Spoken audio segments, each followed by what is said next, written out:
Pregnancy के दौरान भूख ना लगना, अपच होना, जी मचलाना, गैस बनना किस तरफ इशारा करता है? क्या हम इससे पता कर सकते हैं कि घर में बेटा है या फिर बेटी? हेलो दोस्तों, वेलकम और welcome back to my channel, जहां हम बात करते हैं मेकअप, ब्यूटी, ट्रेंडिंग, फैशन और मॉमी टॉक की। आज की वीडियो एक बार फिर से प्रेगनेंसी वीडियो है। आज की वीडियो में एक बार फिर से हम जानने वाले हैं गर्भ में पल रहे बच्चे के लिंग के बारे में। वैसे तो मैं पहले ही बता दूँ, मैं या मेरा चैनल लिंग परीक्षण को बढ़ावा नहीं देता है, और अगर आप ऐसा करते या करवाते हैं तो आपको, आपके डॉक्टर को और हॉस्पिटल को सजा हो सकती है, क्योंकि हमारे देश में लिंग परीक्षण कराना कानूनन अपराध है। लेकिन हम बात करते हैं, देखिए, अल्ट्रासाउंड की बात नहीं कर रहे हैं, क्योंकि अल्ट्रासाउंड ही एक ऐसा सटीक तरीका होता है जिससे आप घर में पल रहे बच्चे के लिंग के बारे में 100% जान सकते हैं। लेकिन हम सिम्टम्स की बात करेंगे। देखिए, जैसे ही कोई औरत प्रेग्नेंट होती है, कंसीव करती है, उसके शरीर में कुछ ना कुछ बदलाव आना शुरू हो जाता है, और हम उन्हीं बदलावों की बात करेंगे, जैसे कि वजन बढ़ना, जी मचलाना, उल्टी आना, या फिर कई बार होता है ना, खाना अपच होना, खट्टी डकारें आना, या गैस बनना, भूख लगना, भूख नहीं लगना। इस टाइप के जो सिम्टम्स होते हैं ना, ये काफ़ी हद तक आपको अनुमान लगाने में मदद करते हैं। अनुमान इसलिए कह रही हूँ क्योंकि ये 100% सटीक तरीका नहीं होता है। ये तरीका जो है, ये हमारे पूर्वजों के अनुभव से लिया गया है। जैसे जब हमारे पास अल्ट्रासाउंड या इतनी फैसिलिटीज़ नहीं थी, तब भी जो हमारे बड़े बुजुर्ग होते थे, वो सिर्फ गर्भवती महिला को देख के, उसके शरीर में आए हुए बदलावों को देख के काफ़ी हद तक अनुमान लगा लेते थे कि गर्भ में बेटा है या फिर बेटी है। तो हम उन्हीं अनुमान की बात करेंगे, उन्हीं बदलावों की बात करेंगे। तो बिना किसी देरी के वीडियो शुरू करते हैं। देखिए, सबसे पहला बदलाव और बहुत ही ख़ास बदलाव आता है, वो होता है प्रेग्नेंट महिला के हाथ और पैरों में। हाथ पैरों में बहुत सारे अलग अलग बदलाव दिखते हैं, लेकिन सबसे इम्पॉर्टेंट बदलाव होता है आपके हाथ का मुलायम होना, सुंदर होना, आपके नाखून अच्छे हो रहे हैं, और पैरों में अगर आपकी एड़ियाँ सॉफ्ट हो गई हैं, एड़ियाँ फटी नहीं हैं, तो भी ये एक संकेत होता है गर्भ में बेटा या बेटी का। ऐसा माना जाता है कि अगर आपके हाथ पैर अच्छे हो गए हैं, सॉफ्ट हो गए हैं, आपके पैर जो हैं वो काफ़ी मतलब सॉफ्ट हो गए हैं, उनकी जो एड़ियाँ अगर आपकी पहले फटी होती थी, लेकिन अब आपके क्रैक्स कम हो गए हैं, मुलायम हो गया हाथ और पैर, तो कहते हैं ये एक लड़का होने की तरफ इशारा करता है। वहीं अगर देखिए, आपके फेस का ग्लो तो बढ़ेगा, खूबसूरती आपकी बढ़ेगी, लेकिन अगर आपके हाथ पैर रूखे सूखे हो गए हैं थोड़े, तो कहते हैं ये एक लड़की होने की तरफ इशारा करता है। वैसे तो कहा जाता है कि जब गर्भ में बेटी होती है ना, तो सौम्यता यानी सॉफ्टनेस और खूबसूरती अपने माँ की बढ़ा देती है, और लड़का होता है तो माँ की खूबसूरती छीन लेता है। तो इसी तरीके से, लेकिन हाथ पैरों की अगर मैं बात करूँ, तो हाथ पैर में काफ़ी सुंदरता वाली चेंजेस आते हैं अगर गर्भ में बेटा होता है।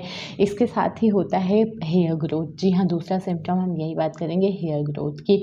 अगर आपके साथ ऐसा हो रहा है कि आपकी प्रेगनेंसी से पहले आपका हेयर फॉल हो रहा था, या आपके बाल जो थे डैमेज थे, अगर मैं हाथ पैरों की बात करूँ, तो अगर आपके हाथ पैरों पे हेयर ग्रोथ ज़्यादा नहीं था, लेकिन प्रेगनेंसी के दौरान आपके सिर के भी बाल सॉफ्ट हो गए हैं, शाइनी हो गए हैं, मजबूत हो गए हैं, हेयर ग्रोथ अच्छी हो रही है, प्लस अगर आपके हाथ पैरों में भी पहले वैक्स की इतनी नीड नहीं होती थी, लेकिन प्रेगनेंसी के दौरान आपको वैक्स की ज़रूरत पड़ रही है, आपके हाथ पैरों में काफ़ी ज़्यादा हेयर ग्रोथ हो रहा है, तो कहते हैं ये एक लड़का होने की तरफ इशारा करता है।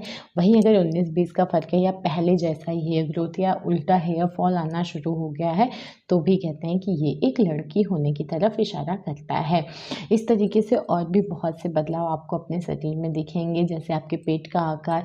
अगर बच्चा आपको ऊपर वाले पोर्शन में, अपने पेट को अगर बीच से हम बांट देते हैं और ऊपर वाले पोर्शन में आपको अपना बच्चा फील होता है, उसका किक आपको अपने पेट के ऊपर वाले हिस्से में फील होता है, तो कहते हैं लड़की होने की तरफ इशारा करता है। वहीं पेट के निचले हिस्से में अगर आपको बच्चे का मूवमेंट फील हो रहा है, बच्चे का होना फील हो रहा है, तो कहते हैं ये एक लड़का होने की तरफ इशारा करता है।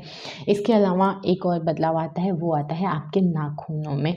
जी हाँ, प्रेगनेंसी के दौरान अगर आपके नाखून पहले से अच्छे अच्छे हो गए हैं, हेल्दी हो गए हैं, शाइनी हो गए हैं। जैसे मेरे साथ है कि मेरे नाखून बढ़ते नहीं हैं, बढ़ते भी हैं ना तो बहुत जल्दी टूट जाते हैं। मेरे नाखून बहुत ज़्यादा सॉफ्ट हैं। अगर मैं 1 घंटा भी पानी में हूँ ना तो जैसे बर्तन वर्तन धुल रही हूँ तो मेरे नाखून बिल्कुल अंदर से टूट ही जाते हैं, इतने ज़्यादा सॉफ्ट हैं।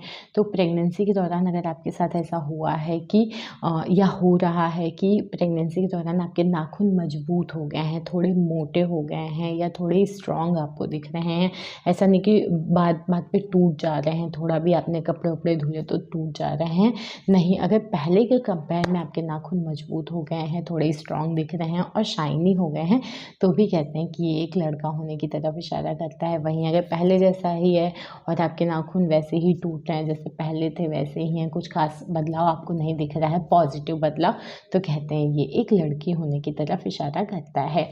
तो इसके अलावा एक और ख़ास बदलाव आता है आपके खाने पीने में। जी हाँ, प्रेगनेंसी के दौरान आपने देखा होगा बहुत सारी औरतें कहती हैं कि मुझे भूख नहीं लगती है, या कुछ औरतें कहती हैं मुझे भूख लग रही है। कुछ लोगों के साथ दिक्कत होती है कि गैस की प्रॉब्लम बनती है, एसिडिटी हो जाती है, गले में कच्ची डकार आती है, गले में जलन, पेट में जलन। तो इस टाइप की समस्याएँ भी अगर प्रेगनेंसी के दौरान आपके साथ हो रही है तो इससे भी एक संकेत मिलता है कि आपके घर में बेटा है या बेटी। ऐसा माना जाता है कि प्रेगनेंसी के दौरान ना अगर घर में बेटा होता है तो आपका डाइजेशन सिस्टम बहुत अच्छा हो जाता है। जी हाँ, पाचन अच्छा हो जाता है, आप जो भी खाते हो आराम से पच जाता है। और अगर घर में बेटी होती है तो आपका डाइजेशन सिस्टम ख़राब हो जाता है, आप खाते पीते जो भी हैं वो प्रॉपर पचता नहीं है। तो देखिए, अगर खाना पचेगा तो आपको भूख भी ज़्यादा लगेगी और खाना नहीं पचेगा तो भूख भी कम लगेगी।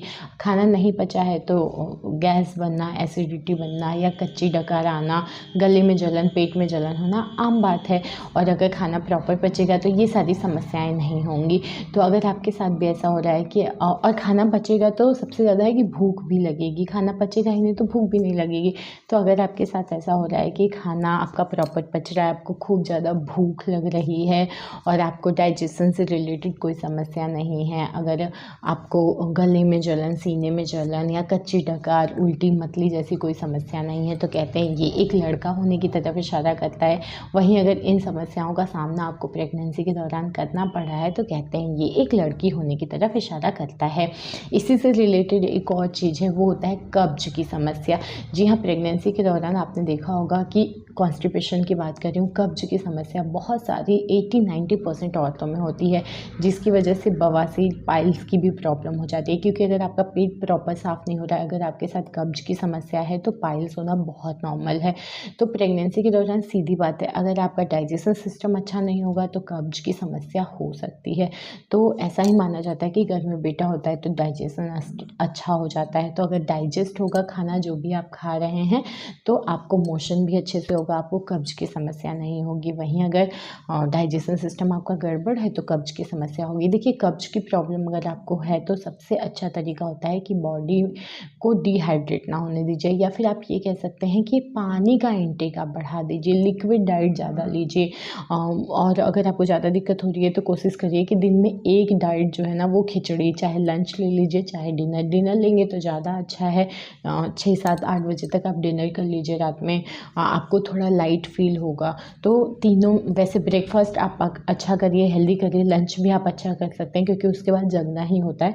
लेकिन रात में आप चाहिए तो लाइट खाना खा सकते हैं, एक टाइम आप खिचड़ी खाइए तो आपको कब्ज की समस्या नहीं होगी। पानी पीजिए, जूस पीजिए, फाइबर लीजिए, ढेर सारे आप सैलेड वगैरह खाइए तो आपको कब्ज की बिल्कुल भी कोई समस्या नहीं होगी और उससे होने वाली बाकी पाइल्स वगैरह से भी आप बच जाएंगे। तो ये सारे चीज़ें हैं, ये सारे बदलाव हैं जो हर प्रेग्नेंट महिला में आती ही है, और ये वो सिम्टम्स हैं जिससे आप काफ़ी हद तक एक संकेत मिल जाएगा आपको कि आपके घर में बेटा है या बेटी। और प्लीज़ मुझे कमेंट करके बताइए कि इनमें से कौन कौन से बदलाव आपको अपने शरीर में दिखता है और ये किस तरफ इशारा करते हैं कि घर में बेटा है या फिर बेटी। तो ये था आज का वीडियो। उम्मीद करती हूँ वीडियो अच्छी लगी हो। वीडियो अच्छी लगी है तो लाइक, शेयर, कमेंट करिए। चैनल को प्लीज़ सब्सक्राइब कर लीजिए, और अगर मेरे चैनल पे आप नए हैं तो सब्सक्राइब करिए, प्लस बेल आइकन को ज़रूर दबाइएगा ताकि जैसे ही मैं कोई वीडियो डालूँ नोटिफिकेशन आप तक पहुँच जाए। मिलते हैं नेक्स्ट वीडियो में, तब तक के लिए बाय।